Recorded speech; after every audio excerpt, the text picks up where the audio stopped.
Hi everyone, let's see how you can fix when Windows displays black wallpaper. To get started, simply right click on the Start menu Windows icon and click on Task Manager. Now in the search box here, type Explorer. You will get the option of Windows Explorer. Simply right click over it and click on Restart.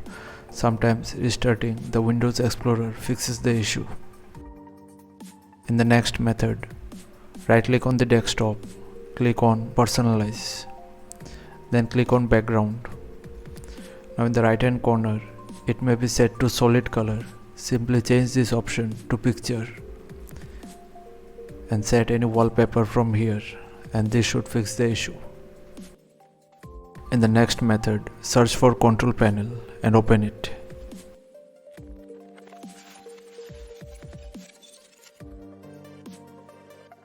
Now go to Ease of Access Center. From here, click on Make the computer easier to see. Now scroll down and you will get an option Remove background images.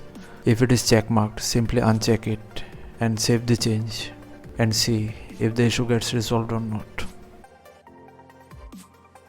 Sometimes you may download a wallpaper and it is located in the downloads folder from where you set it as wallpaper. Now the issue arises when you change the location of the wallpaper or you delete the wallpaper. So the fix is, whenever you change the location of a wallpaper, simply right click over it and click on Set it as desktop background, and the black background issue will get resolved. So thanks for watching. Please feel free to subscribe if this helped, and stay tuned for more Windows tips, tricks and tutorials. Thank you.